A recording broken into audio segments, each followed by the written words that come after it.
And for Ruto and Raila, do you think it's going to be tougher? It will be worse for them. If somebody can face Uhuru, how much so Raila or Ruto? You know, Uhuru is an institution, my friend. Uhuru is a Kenyatta. This is something many people forget. And the people like bringing problems for themselves. And I've always argued, some of the things these people are raising are very good things.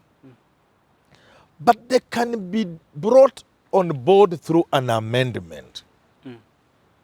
Look at the shenanigans surrounding the appointment of judges. They say the law is clear. The law is not clear there.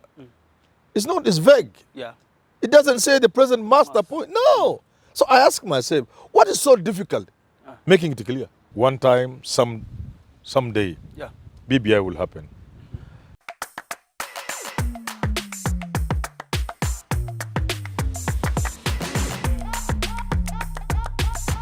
A very good day to you. Welcome to Herman Manyora's channel. My name is Jadiel, Kabiro. I trust you're well, keeping safe. Omicron has been with us. I hope you had a lovely Christmas. Professor, welcome on set. Thank you so much for making time for this one. How are you doing today?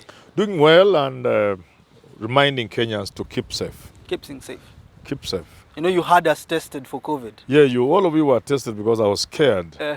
Somebody in my household got positive. Yeah, and I thank God it didn't get near me. But I think it's a good thing. Yeah, people need you to must stay test. safe. By the way, not much is expected of you. Just put on your mask. I went to my club yesterday and I was very annoyed. You are in a club. Nobody forces you to go to a club. You are coughing terribly. You don't have a mask. Must you go out into public if you have such a bad cold, coughing and sneezing? And then you don't even have a mask. And you're not even eating. You're just sitting in the club chatting and That kind of behavior we must desist from. Yeah. So what is demanded of you is self-discipline. If you have a bad cold, why do you leave home unless you must leave home? Why do you go to public? Yeah. You know? Then put on a mask. Wash your hands. Why do you go to crowded places unless you must go there? Yeah. Surely. Is that too much? And if you feel insecure, No, you can go ahead why and must test, you yeah. go? I've been invited to many places. I look around and say, really, must I go? Some I have to, I go. Some I say, it's not that necessary. I look at the crowd and say, no, my life and my health is much better than what I'm going to do there. So we shall make decisions. We are going to live with this animal. Living with it means we need to learn how to cope, how to live with this thing. It's not going away tomorrow. Like the behavior I'm talking about. If I have a cold, I will not want to leave home. Unless I must. Because sometimes you must. Okay. You see? Yeah. Sometimes you must. But why are you going to hang in a club? Your mouth wide open and sneezing and coughing throughout. Okay, let's take a look at how the year was. It's wrapping the year in today's conversation, taking a look at everything that has happened this year, both politically and socially. And yes, we've just talked about COVID-19. It came and it's still here. It's since 2020. And we are praying God that... Would you say it was a good move to reopen the country this year? You see, it's a balance between life and the livelihoods. If you lock people, they will die from hunger. They can't have, they go out to get some money to come and live.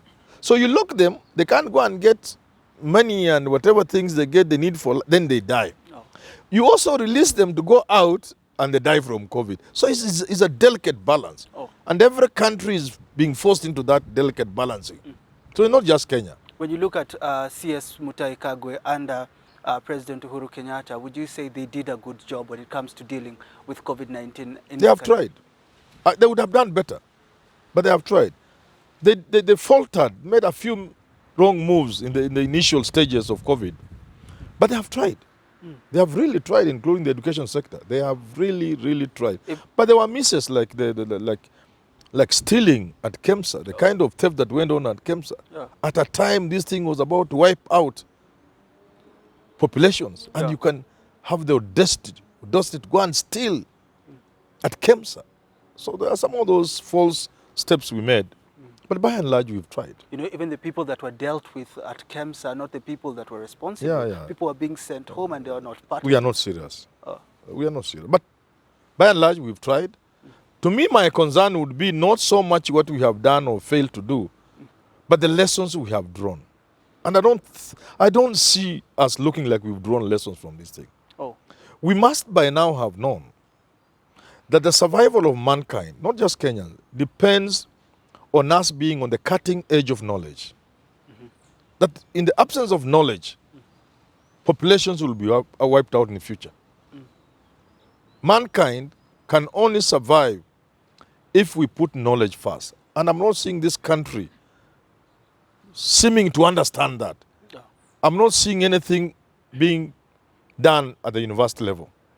I'm not seeing government moving into research and investing heavily into research, which is what we must do for survival. Okay. So it seems to me we have not learned enough lessons from this thing. So we need to work better. Yeah. Okay, let's take a look at the Building Bridges Initiative. Part of it was introduced, I think 3 years ago, Building Bridges Initiative. Sometimes back. 2018, yes. But this year was the year where DP's side was celebrating because reggae was done with, according to them, by the judiciary. When you look at the Building Bridges Initiative, when it started and how it is right now at the Supreme Court, would you say that it should continue in the year that comes, and Raila Odinga together with Uhuru Kenyatta should fight harder for it, or should they wait for them to get into power if they do in 2022? Raila has said this is just half time. Uhuru has said one time, someday, BBI will happen. Even without them saying, BBI is an idea.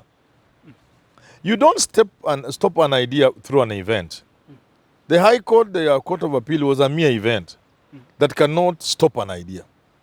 So BBI being an idea, to some of us a good idea, to some people a bad idea, but an idea nevertheless. You can't stop an idea, no.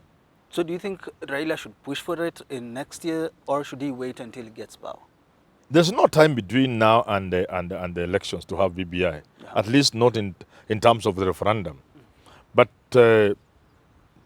I'm certain after the elections of next year, or this year or next year, there will certainly be BBI. Oh, I'm more than certain. If Raila wins, because if the DP gets into power, it seems like let me tell you something he's else. not into it. Let me tell you something. Even if Ruto wins, to some people in the most unlikely event that Ruto wins, BBI will happen. You'll see it, you'll laugh. They will not call it BBI. They'll say, oh, this and this, but the thing to watch is a pronouncement from the Supreme Court. If the Supreme Court opens the door for BBI, it will happen sooner than you can imagine, irrespective of who wins the election next year. Okay. Do you think then that the Court of Appeal made the right decision when it comes to the legal process that was not followed correctly? You know, we had this conversation, and most people are saying because the process wasn't followed as per the Constitution, the person who initiated it, do you think it made the right decision so that later on, when it comes to constitutional processes, we can be able to follow the right procedures? You know, as citizens, we are bound by the decisions of our courts and other institutions. So I am bound by the decision of the High Court, of the Appeal Court. But I don't agree at all with the decision. Up to now? Up to now. And I'm sure the Supreme Court may vindicate me. Because I've said it repeatedly, and this thing is before the Supreme Court, so we don't really discuss it. But I think there was so much confusion in the whole judgment. Oh. Yeah, because so many things were put together. Because the question to have asked was simple. And this is where the High Court failed in distilling the issues for discussion, where the lawyers from both sides failed, even at the Court of Appeal. The big question would have been, what are the issues for determination? Whether Uhuru can be sued or not has nothing to do with the BBI. And a host of other issues that were brought before the Supreme Court. They were only lucky there were like 17 or so, or 8 or 9. Supposing there were 100.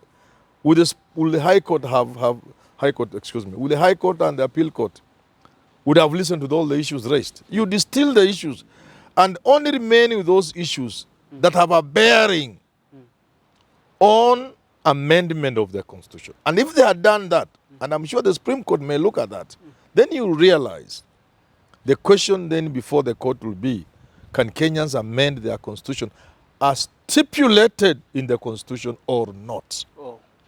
So the lawyers on both sides, and especially the lawyers on the side of BBI, I think, to me, failed miserably. Oh. Yeah. If I was a lawyer in that court, my friend, I will ask the High Court or the Appeal Court to tell me what these other issues have got to do with the amendment of the Constitution. And that is where you felt... That's where the crux of the matter ought to be. Oh.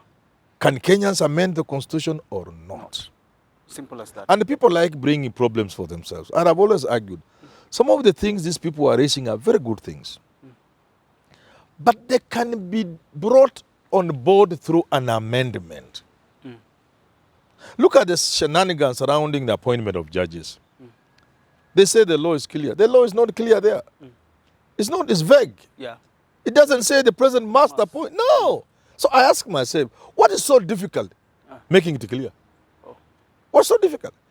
Is this because lawyers want to make money, arguing over useless things? Oh. Why can't we just say that the Judicial Service Commission shall invite interviews for those qualified to be judges, shall interview them through a public participatory process, and shall appoint them? Oh. Quisha. No need to go to the president. Quisha. There's nothing. But the Constitution says shall. Or after they have done that, the president shall play a ceremonial role during the swearing in. What is so difficult? And the shall for you, according to the Constitution, is not... no, it depends on how you are reading the shall. You interpret it. Yeah. Okay. Shall, the president shall appoint from among members, from the people, recommended or nominated by whatever by the Judicial Service Commission. Shall means the president is obligated to look only at that list, not outside the list. He cannot be given 10 people and then he brings somebody else. Naona hata huyu ni mzuri. As I look at your 10, I'm adding the 11. That is why a shall is obligated to only look at the list given to him. But that now is an interpretation. But now, as to whether he must appoint them, is a question of interpretation. Okay. And the shall for you is also a question of interpretation, though. At that level, I'm making subjective. Yeah. Okay. So then you can remove it and just say, the Judicial Service Commission shall interview and appoint judges. So there's much, that needs to be amended. Yes, and lawyers like playing around with us. When you look at what is happening now with the judiciary and the president... Just half a second.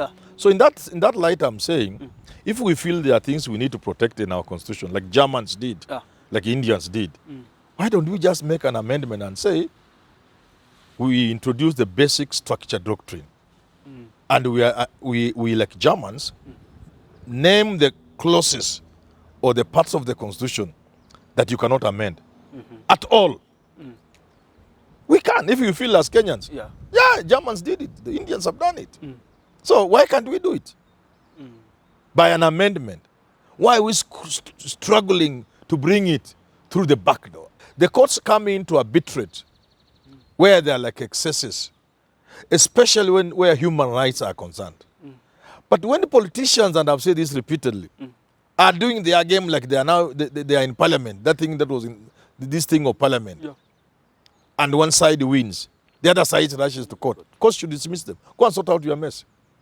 Yeah, courts should not interfere in politics. So for you, the only way to deal with what is happening between the judiciary and the executive, the judiciary and the legislature, is for the courts to step down. And unless you can see open violation of human rights, of excesses of government. But some of these procedural things, government is doing this, they should have interviewed people in this manner, or they should have done this. Those are things they are not quite well done, but politicians are people, bad manners, like I've said. Let them continue with their bad manners. Let politics sort politics. If a government is in excess, the other politicians should check that government. And for Ruto and Raila, do you think it's going to be tougher? It will be worse for them. If somebody can face Uhuru, how much so Raila or Ruto? You know, Uhuru is an institution, my friend. Uhuru is a Kenyatta. This is something many people forget. Uhuru is not just a president. He's not just a Uhuru Kenyatta. Uhuru is a Kenyatta. He's an institution. And you look at the history of this country. If the judiciary can face Uhuru, William Ruto, they will harass Ruto. Raila Odinga. They will be in for a rude shock. Okay, Being president for Raila or Ruto will be a nightmare, especially with these small parties in parliament. The judiciary will be more bold, more assertive, and then we'll have an assertive parliament for the first time, cutters of these small parties that will be in parliament. So there will be no major controlling party in parliament. So that independence of parliament Now working with the independence and assertiveness of the judiciary, being president in 2022 beyond will be a nightmare. But for the Mwananchi, it will be. For the Mwananchi, it will be wonderful. a good thing. It's wonderful. Okay, let's end the conversation there. This has been the year it has been. We'll do a part 2 on that because there's so much we haven't talked about. Until we do have these conversations again, have yourself a lovely holiday, and I hope you and your family stay safe.